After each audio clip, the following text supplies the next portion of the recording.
Hello everyone, welcome back to Priyanka NET classes. So basically आज के इस लेक्चर में हम लोग नेट जेआरएफ एंड सेट की पेपर टू कॉमर्स को स्टार्ट करने जा रहे हैं। पेपर टू कॉमर्स में आज हम क्या करेंगे, पेपर टू कॉमर्स के आज हम बिजनेस फाइनेंस की जो यूनिट है उसको स्टार्ट करने वाले हैं। आप सब में से काफ़ी सारे स्टूडेंट्स ने मुझे रिक्वेस्ट की थी कि हमें बिजनेस फाइनेंस की जो यूनिट है पेपर टू कॉमर्स में वो थोड़ी हार्ड लगती है, राइट। तो इस लेक्चर में से मैं क्या करने वाली हूँ, पूरी बिजनेस फाइनेंस की एक सीरीज ऑफ लेक्चर्स लेके आने वाली हूँ जिसमें मैं आपको पूरा का पूरा जो बिजनेस फाइनेंस है उसको कवर करने वाली हूँ। अभी तो एग्जाम बहुत दूर है, तो हम आराम से 1-2 महीने में अच्छे से क्या कर सकते हैं, पूरा इस यूनिट को धीरे धीरे करके छोटे छोटे लेक्चर्स में करके क्या कर सकते हैं, आराम से कवर कर सकते हैं, राइट। तो ये पूरी एक सीरीज चलेगी बिजनेस फाइनेंस की जिसमें मैं पूरा start to end business finance, जिसको बिल्कुल भी नहीं आता है बिजनेस फाइनेंस उनको भी मैं गारंटी देती हूँ, आप लेक्चर वाइज हर एक लेक्चर को देखते रहिए, पूरी सीरीज अच्छे से फॉलो कीजिएगा सो दैट आपको बिजनेस फाइनेंस भी आने लगे, right. So paper two commerce की यूनिट नंबर 4 है आपकी बिजनेस फाइनेंस। एंड जो स्टूडेंट्स नेट का एग्जाम अटेम्प्ट कर रहे हैं या इवन जो सेट का एग्जाम देना चाहते हैं वो दोनों ही इस यूनिट को यहाँ से कवर कर सकते हैं, बिकॉज नेट एंड सेट का ऑलमोस्ट सिलेबस सेम होता है, राइट। सो कमिंग टू आज का हमारा lecture number 1 of business finance, जिसमें मैं आप सबके साथ डिस्कस करने वाली हूँ सोर्सेज ऑफ फाइनेंस, ठीक है। इस लेक्चर में हम लोग देखेंगे सबसे पहले पहले तो फाइनेंस क्या होता है, right, basic meaning of finance है क्या, और फिर हम देखेंगे डिफरेंट सोर्सेज ऑफ फाइनेंस क्या है, राइट। चलिए स्टार्ट करते हैं हमारे लेक्चर को, बट बिफोर स्टार्टिंग ऑन मैं बता दूं, मेरा नाम प्रियंका नाथानी है, ठीक है। मैंने अपना नेट एंड जेआरएफ क्वालिफाई किया हुआ है कॉमर्स सब्जेक्ट से अपने पहले ही अटेम्प्ट में 99.55 परसेंटाइल के साथ। साथ ही साथ मैंने अपना नेट इन मैनेजमेंट भी क्वालिफाई किया हुआ है अपने पहले ही अटेम्प्ट में। साथ ही साथ मैंने महाराष्ट्र सेट को भी क्वालिफाई किया हुआ है कॉमर्स सब्जेक्ट से अपने पहले ही अटेम्प्ट में। So this was my brief background. Coming to जो स्टूडेंट्स अभी तक टेलीग्राम चैनल पर नहीं जुड़े हुए हैं उन सबके लिए मैंने टेलीग्राम चैनल का जो लिंक है वो डिस्क्रिप्शन में दे दिया है, आप जाइए वहां से जाके टेलीग्राम चैनल को जरूर ज्वाइन कीजिए, बिकॉज पेपर से रिलेटेड कोई भी नोटिफिकेशन अपडेट्स आती हैं या मेरे लेक्चर से रिलेटेड भी जो अपडेट्स रहती हैं वो सब मैं टेलीग्राम पे जरूर शेयर करती हूँ, तो जाइए आप वहां से उस चीज का भी बेनिफिट लीजिए, ठीक है। चलिए स्टार्ट करते हैं हमारा लेक्चर नंबर 1 जो बेसिकली है सोर्सेज ऑफ फाइनेंस के ऊपर। बट ऑब्वियस है, जैसे मैंने पहले बताया था कि हम डायरेक्टली सोर्सेज ऑफ फाइनेंस नहीं पढ़ेंगे, पहले हम क्या पढ़ेंगे, फाइनेंस होता क्या है, right. Basic definition of finance देख लेंगे दो चार, सो दैट आपको फाइनेंस क्या है वो समझ में आ जाए। फिर हम क्या करेंगे, सोर्सेज ऑफ फाइनेंस पे जंप करेंगे, ठीक है। सो फाइनेंस अगर मैं सिंपली बोलूं, फाइनेंस को क्या बोला जाता है, फाइनेंस को लाइफ ब्लड ऑफ बिजनेस कहा जाता है। हर एक बिजनेस के लिए फाइनेंस क्या है, लाइफ ब्लड है। क्यों? क्योंकि कोई भी बिजनेस फाइनेंस के विदाउट सरवाइव कर ही नहीं सकते, राइट। आप बिजनेस को स्टार्ट करना चाहते हैं, उसको रन करना चाहते हैं, उसको एक्सपांड करना चाहते हैं, उसको डाइवर्सिफाई करना चाहते हैं, उसको ग्रो करना चाहते हैं, आप किसी भी स्टेज पे अपने बिजनेस के, लेकिन आपको क्या लगेगा, आपको फाइनेंस तो लगेगा ही लगेगा, राइट। इसलिए फाइनेंस को क्या कहा गया है, फाइनेंस को life blood of the business कहा गया है, राइट। जैसे हमारे बॉडी के लिए ब्लड जरूरी है, वैसे ही फाइनेंस भी क्या जरूरी है, एक बिजनेस को चलाने के लिए, उसको स्टार्ट करने के लिए, उसको रन करने के लिए जरूरी है, राइट। अब देखते हैं अलग अलग डेफिनेशन ऑफ फाइनेंस, जिससे फाइनेंस का मीनिंग जो है वो और भी बेटर तरीके से क्लैरिफाई हो जाएगा। सबसे पहले पहले तो एलजी गिटमैन के हिसाब से फाइनेंस क्या है, finance is the art and science of managing money. आप कैसे, आर्ट के फॉर्म में, फाइनेंस को आर्ट क्यों बोला गया है, क्योंकि ऑब्वियस है हर एक पर्सन फाइनेंस को अलग तरीके से मैनेज करता है, राइट। आपके पास पैसे हैं, सपोज आप कुछ अमाउंट अर्न करते हैं, सेम अमाउंट आपका फ्रेंड अर्न करता है, लेकिन आप दोनों ही अलग अलग तरीके से उसको मैनेज करते हैं। क्यों? क्योंकि ये कहीं ना कहीं क्या है, आर्ट है। हर पर्सन डिफर करता है कि वो कैसे अपने पैसों को संभालता है, मैनेज करता है, राइट। एंड इसको साइंस भी क्यों बोला गया है, क्योंकि फाइनेंस में बहुत सारी पॉलिसीज होती हैं, थियरीज होती हैं, बहुत कुछ होता है, बेसिक्स ऑफ फाइनेंस होते हैं जो आपको फॉलो करना पड़ता है अगर आप रियली में अपने फाइनेंस को, अपने पैसे को मैनेज करना चाहते हैं। तो इसलिए गिटमैन के हिसाब से फाइनेंस क्या है, it is an art and science of managing money. अगर मैं देखूं रियल सेंस में तो गिटमैन ने ना बहुत ही, बोल सकते हैं ना, शॉर्टेस्ट वे में आपको समझाने की कोशिश की है फाइनेंस क्या है। बट जो अगली नेक्स्ट जो डेफिनेशन आप देख रहे हैं वो ना बहुत ही ब्रॉड वे में उन्होंने फाइनेंस को एकदम क्लियर कट वे में उन्होंने बताया है कि फाइनेंस क्या है, राइट। तो सेकेंड जो डेफिनेशन है उसके तरफ बढ़ते हैं। बी ओ व्हीलर के हिसाब से फाइनेंस क्या है, business finance is that which is concern with the acquisition and conservation of capital funds in meeting the financial need and overall objective of business enterprise. अब इन्होंने ना बहुत ही कॉम्प्रिहेंसिव सी definition दी है बिजनेस फाइनेंस की। इनके हिसाब से बिजनेस फाइनेंस क्या है? Business finance is simply the acquisition of fund. सबसे पहले तो आपको फंड्स को अक्वायर करना है। आज के इस लेक्चर में हम देखेंगे डिफरेंट सोर्सेज ऑफ फंड। तो सबसे पहली चीज जो हर एक बिजनेस को करना पड़ता है वो किसके बारे में सोचना पड़ेगा? Acquisition of funds. हम पैसे लाएंगे कहाँ से? अलग अलग टाइप के सोर्सेज हैं, ओन सोर्सेज हैं, बोरोड हैं, कुछ लॉन्ग टर्म है, कुछ शॉर्ट टर्म है, इतने सारे सोर्सेज ऑफ फाइनेंस है। तो मुझे एक्चुअली कहाँ से अपने बिजनेस के लिए पैसा रेज करना है? तो पहले तो मेरे को वो देखना पड़ेगा, यानी मुझे एक्विजिशन की बात करनी पड़ेगी। सेकेंड चीज मुझे किसकी बात करनी पड़ेगी? कंजर्वेशन की, कि मैं कैसे उस पैसे को यूज करूंगी ताकि मैं अपने बिजनेस की फाइनेंशियल नीड्स को भी फुलफिल कर सकूं और मेरे बिजनेस का जो ओवरऑल ऑब्जेक्टिव है मैं उसको भी फुलफिल कर सकूं। तो बीओ व्हीलर के हिसाब से business finance is simply acquisition and conservation of funds to meet the financial need at the objective of the business. मेरे हिसाब से ये जो सेकंड डेफिनेशन है ना बहुत ही कॉम्प्रिहेंसिव है। उन्होंने पूरा व्हीलर ने क्या दे दिया? बिजनेस फाइनेंस का एक अच्छा सा बोलते हैं ना ब्रॉडेस्ट वे में उसका मीनिंग डिफाइन कर दिया है हमारे लिए, राइट। तो ये डेफिनेशन है जिसको आप ऑब्वियसली लुक फॉरवर्ड कर सकते हैं। बिजनेस फाइनेंस का अगर आपको कंप्लीट मीनिंग चाहिए तो, क्योंकि ये ऑलमोस्ट सारा कंप्लीट मीनिंग इसमें इंक्लूड कर देती है इस अपने डेफिनेशन में, ठीक है। बढ़ते अपने थर्ड डेफिनेशन की तरफ जो दी है स्लेचल एंड हैली ने। इनके हिसाब से फाइनेंसिंग क्या है?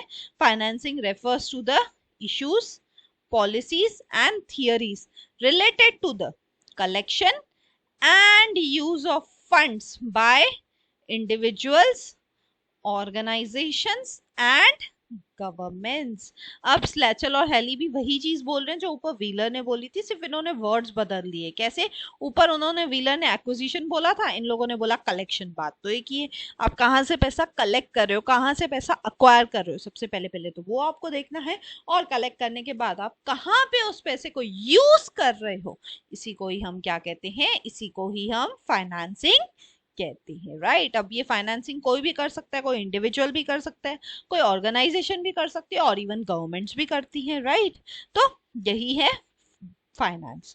आई होप आपको सारी की सारी जो तीनों डेफिनेशन है वो क्लियर है।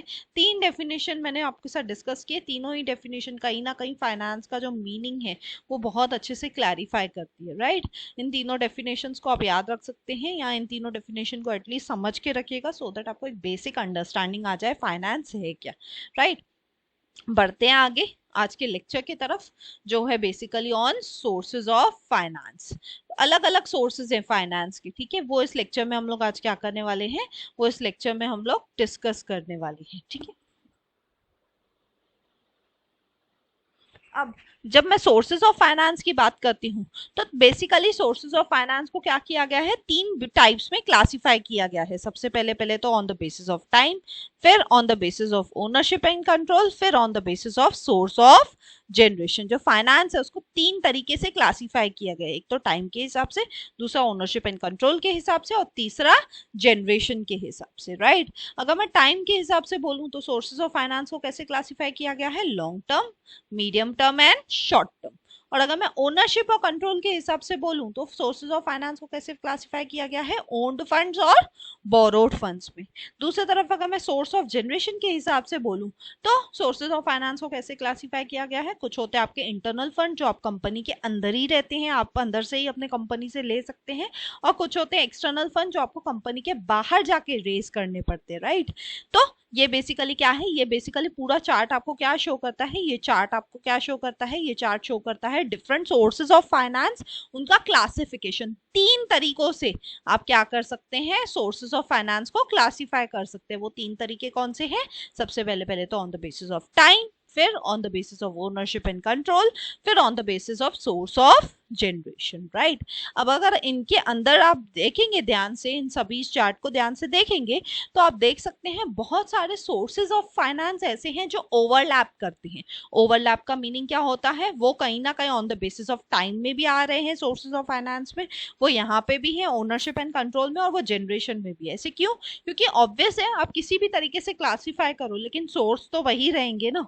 तो इसलिए मैं क्या करूंगी, मैं आपके साथ डिस्कस क्या करूंगी, on the basis of time को डिस्कस करूंगी, क्योंकि अगर मैंने इसको डिस्कस कर लिया तो ऑटोमेटिकली ये दोनों भी उसमें इंक्लूड हो जाएंगे। क्यों? क्योंकि अगर आप देखेंगे इधर इक्विटी शेयर्स है, इधर भी इक्विटी कैपिटल है, इधर भी इक्विटी कैपिटल है, तो बहुत सारे सोर्सेज आप देख सकते हैं जो कॉमन है, किसमें, तीनों में कॉमन है, राइट। तो अगर मैं बेसिस ऑफ टाइम के हिसाब से कवर करूंगी तो ऑटोमेटिकली बाकी दो सोर्स के जो क्लासिफिकेशन है वो भी ऑटोमेटिकली कवर हो जाएंगे, क्योंकि वो ओवरलैप करते हैं। ठीक है, चलिए बढ़ते हैं आगे। हम क्लासिफाई करके देखते हैं सोर्सेज ऑफ फाइनेंस को on the basis of time के हिसाब से, राइट। तो टाइम के हिसाब से अगर हम क्लासिफाई करना चाहे तो सोर्सेज ऑफ फाइनेंस को कैसे क्लासिफाई कर सकते हैं? सबसे पहले पहले तो long term sources of finance. अब long term sources of finance क्या रहते हैं? ये वो सोर्स ऑफ फाइनेंस रहते हैं जो किसके लिए रहते हैं? For a period of 5 to 10 years। जब आप कोई पैसे को पूरे 5-10 साल के लिए रेस करना चाहते हो, यानी लंबे समय के लिए जब आप पैसा रेस करना चाहते हो, तो उसे ही हम क्या कहते हैं? Long term source of finance. और वो लंबा पीरियड, वो लॉन्ग टर्म क्या है? कम से कम 5 साल, और 5 से 10 साल भी आप बोल सकते हो, राइट। अब long term source of finance हम रेस क्यों करते हैं? कब कब रेस करते हैं? मे बी जब आप बिजनेस को एस्टैब्लिश कर रहे हैं, तब बिजनेस को आप एक्सपांड करना चाहते हैं, कुछ टेक्नोलॉजिकल इनोवेशन लाना चाहते हैं, कुछ R&D करना चाहते हैं अपने बिजनेस के लिए, तब भी आप क्या कर सकते हैं? तब भी आप लॉन्ग टर्म फाइनेंस को रेस कर सकते हैं। ठीक है, साथ ही साथ लॉन्ग टर्म फाइनेंस क्या है? लॉन्ग टर्म इन्वेस्टमेंट प्रोजेक्ट्स के लिए रिक्वायर्ड होता है ना। अगर आपको अपने बिजनेस में कुछ लॉन्ग टर्म इन्वेस्टमेंट्स करनी है तो भी ऑब्वियस है आप तब क्या करेंगे? Long term source of finance से पैसा रेस करेंगे, एंड उसके थ्रू आप क्या करेंगे?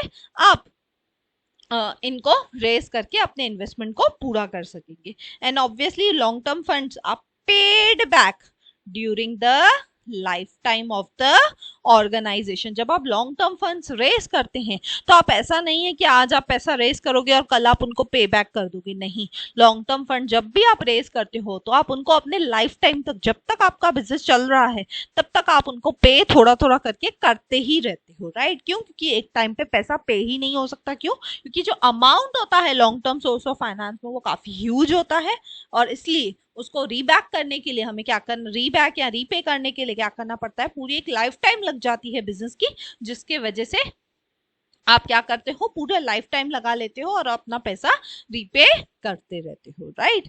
अब इसके अलग अलग अंदर एग्जांपल्स है, जैसे इक्विटी शेयर कैपिटल हो गया, प्रेफरेंस शेयर कैपिटल हो गया, वो सब हम नेक्स्ट लेक्चर में डिस्कस करेंगे डिटेल में। इक्विटी शेयर कैपिटल क्या होता है, प्रेफरेंस शेयर कैपिटल क्या होता है, सब हम डिटेल में डिस्कस करेंगे। बट फिलहाल के लिए, टाइम बीइंग के लिए आप समझ के रखिए long term source of finance है क्या। अगर मैं शॉर्ट में बोलना चाहूँ, long term source of finance क्या है? ये वो फाइनेंस है जो हम 5 से 10 साल के लिए रेस करते हैं। ये हम क्यों रेस करते हैं? हमें मे बी बिजनेस को एस्टैब्लिश करना है, एक्सपांड करना है, कुछ ना कुछ बिजनेस को बढ़ाना है, उस हिसाब से।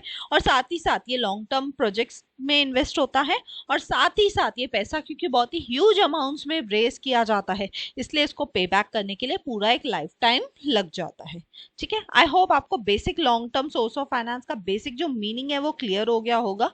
इसके जो अलग अलग सोर्सेज हैं लॉन्ग टर्म फाइनेंस के, वो हम नेक्स्ट लेक्चर में, लेक्चर नंबर 2 में डिटेल में डिस्कस करेंगे। So don't you worry about it. ठीक है, चलिए आगे बढ़ते हैं।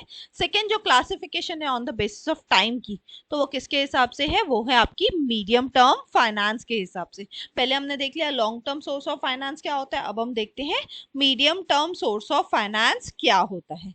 अब मीडियम टर्म मतलब, medium term refers to the time period of more than 12 months but less than 5 year। 12 months यानी मैं बोल सकती हूँ 1 year, है ना। 1 साल से ज्यादा लेकिन 5 साल से कम, यानी मैं ऐसे बोल सकती हूँ 1 to 5 years। अगर मुझे पैसा 1 से 5 साल के लिए रेस करना है तो उस टाइप के पैसे को क्या बोलते हैं हम? वैसे टाइप के पैसों को हम बोलते हैं medium term source of finance. जब मुझे 1 साल से लेके 5 साल तक के लिए पैसा रेस करना होता है तो उसे हम क्या कहते हैं? उसे हम medium term source of finance कहते हैं। ठीक है, और medium term source of finance में भी हम लगभग लगभग बहुत बड़ा अमाउंट तो नहीं, लेकिन फिर भी काफी बड़ा अमाउंट रेस करते हैं। और ये मेनली इसका पर्पस क्या रहता है? For lower capital expenditure. मुझे कैपिटल एक्सपेंडिचर करना है बट कम करना है, इतना भी ज्यादा कैपिटल एक्सपेंडिचर नहीं है, कोई मीडियम टाइप का कैपिटल एक्सपेंडिचर है, ज्यादा बड़े अमाउंट में भी नहीं है लेकिन फिर भी बड़े अमाउंट में है। तो उस केस में मैं क्या कर सकती हूँ? मैं medium term source of finance के थ्रू पैसा रेस करके क्या कर सकती हूँ? अपनी फाइनेंसिंग नीड्स को फुलफिल कर सकती हूँ। अब इसके भी अंदर ना medium term source of finance के अंदर भी ना अलग अलग एग्जांपल्स हैं, इसके अलग अलग सोर्सेज हैं, वो हम नेक्स्ट लेक्चर में, सेकेंड लेक्चर में डिटेल में डिस्कस करेंगे। So don't you worry about it, but time being के लिए आप याद रखिएगा medium term source of finance क्या है, जिसमें आप कम से कम 1 साल के लिए और ज्यादा से ज्यादा 5 साल के लिए क्या करते हैं, पैसा रेज करते हैं, ताकि आप क्या कर सके, अपने फाइनेंस की नीड्स को फुलफिल कर सके। ठीक है, I hope medium term source of finance क्या है वो आपको अच्छे से क्लियर है। Coming to next and last type of source of finance on the basis of time, जो है short term sources of finance. अब short term sources of finance की खासियत क्या है, short term sources of finance किसके लिए यूज होता है, रिकरिंग एक्टिविटीज के लिए यूज किया जाता है। रिकरिंग का मतलब होता है अगेन एंड अगेन, जब आप बार बार क्या करते हो, आपको बार बार किसी चीज के लिए पैसे लगते हैं और उस टाइम पे जब आप पैसा रेज करते हो तो उसे हम कहते हैं short term source of finance. ये पैसा किसके लिए यूज रेज किया जाता है, अगर मुझे शॉर्ट टर्म फाइनेंस रेज करना है तो मैं क्यों रेज करती हूँ, क्योंकि मेरे बिजनेस की जो डे टू डे नीड्स है, अगर मुझे उनको फुलफिल करने के लिए पैसा रेज करना है तो वो मैं कहाँ से कर सकती हूँ, तो वो मैं short term source of finance को लेके रेज कर सकती हूँ। ठीक है, अब शॉर्ट टर्म किसको बोलते हैं, not exceeding 1 year. Short term किसको बोलते हैं, जो भी 1 साल से कम का अगर मैं पैसा रेस कर रही हूं तो उसे हम क्या कहते हैं, उसे हम short term source of finance कहते हैं।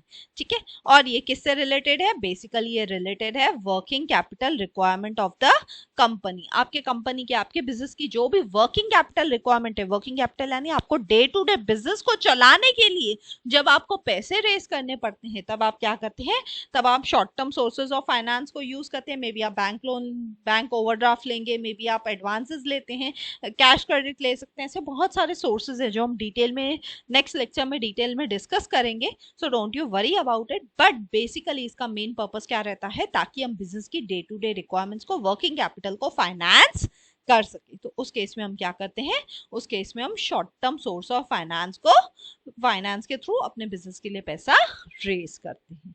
ठीक है, आई होप ये चीज आपको क्लियर है, short term source of finance होता क्या है। ठीक है, सो थैंक यू। यहाँ पे हमने क्या खत्म कर दिया है, हमने फर्स्ट लेक्चर में आज क्या समझा है, बेसिकली मीनिंग या definition of finance, and second चीज हमने क्या देखी, different different sources of finance. ये लेक्चर यहाँ पे खत्म हो गया है, बट सोर्सेज ऑफ फाइनेंस हम आगे भी कंटिन्यू करेंगे। जो long term, medium term and short term का आज मैंने सिर्फ आपको मीडियम मीनिंग समझाया है, इन तीनों का ही अब डिफरेंट डिफरेंट जो सोर्सेज है वो नेक्स्ट लेक्चर में मैं डिटेल में एक एक करके हर एक सोर्स को डिस्कस करूंगी, ताकि आपको एक बेसिक अंडरस्टैंडिंग आ जाए। ठीक है, सो थैंक यू। अगर आपको वीडियो अच्छा लगा तो प्लीज लाइक कीजिए, कमेंट करके मुझे जरूर बताइए, ज्यादा से ज्यादा लोगों तक शेयर कीजिए, बिकॉज ज्ञान बांटने से ही बढ़ता है। एंड सब्सक्राइब कीजिए अगर आप न्यू है तो। मिलते हैं नेक्स्ट वीडियो में, till then bye bye, take care.